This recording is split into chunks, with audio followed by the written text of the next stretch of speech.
Bonjour, petite explication sur le projet Arduino et Slave quasi terminé. Il est presque fini, il reste juste quelques supports à faire à l'imprimante 3D pour fixer l'électronique. Ce projet m'aura pris une quinzaine d'heures en tout, recherche, plan, montage et code. C'est mon premier sur Arduino, donc il y a eu beaucoup de recherches. Il est sûrement amélioré, d'ailleurs si quelqu'un a des idées, je suis preneur. Ce n'est pas un tuto, je pars du principe que vous savez ce qu'est un Arduino, vous avez quelques connaissances en élec et un minimum bricoleur. Il faut aussi faire pas mal de recherches sur le web, après rien de bien compliqué. Pour ce faire, j'ai utilisé un Arduino Nano, une copie chinoise à 1€ sur AliExpress, un module HC05 pour la com Bluetooth à 2€, un module ISD 1820 pour le son de Blaster à 1€, une poignée de composants électroniques, des LED, des résistances, fils, un transistor, moins de 2€ le tout, un cerveau à 1€, une Alim 5V de récup de chargeur de téléphone portable, donc le tout pour moins de 7€. Je survole rapidement la prog de l'Arduino. Vous aurez besoin du logiciel Arduino qui est gratuit. Pour la déclaration des variables, rien d'exceptionnel, que des sorties, la librairie Soft Serial pour le Bluetooth et la librairie du cerveau. Pour le setup, pareil, les sorties, le cerveau, le Bluetooth.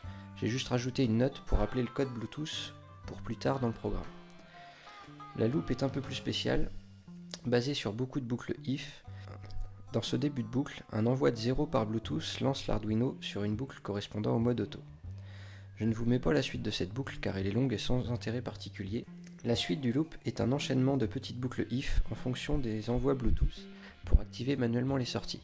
Il faut juste bien penser à changer la valeur de Bluetooth data à la fin des boucles, sinon c'est compliqué de ressortir de celle-ci. Si vous avez des questions sur le code, n'hésitez pas, je passe très vite dessus. Pour la partie électronique, je n'ai pas fait de plan de câblage, donc je répondrai si on me pose des questions, mais rien de spécial à vous montrer.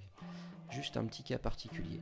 La sortie éclairage moteur comporte 12 LED. C'est bien trop pour une sortie de l'Arduino qui prend 40 mA maxi. Une LED prend 20 mA, donc la série de 12 LED est commandée par un transistor PN2222. Et enfin, la partie Bluetooth. J'ai créé une appli Android sur MIT App Inventor pour envoyer les valeurs Bluetooth data à l'Arduino. Ne connaissant pas du tout, je me suis servi du tuto RetroGeek, très facile à trouver sur YouTube. MIT permet de créer une appli mobile avec des blocs, pas de code, donc hyper facile, rapide et gratuit. En premier, on fait un écran d'accueil avec une tempo de 3 secondes.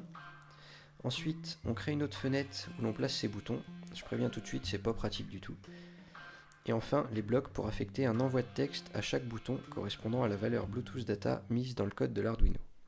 Par exemple ici, le bouton 1, avec le texte auto sur l'appel Android, envoie le texte 0 par Bluetooth, ce qui correspond à la condition de démarrage de la boucle auto dans le code Arduino. Maintenant tout ça vu, quelques images du vaisseau en action. A bientôt.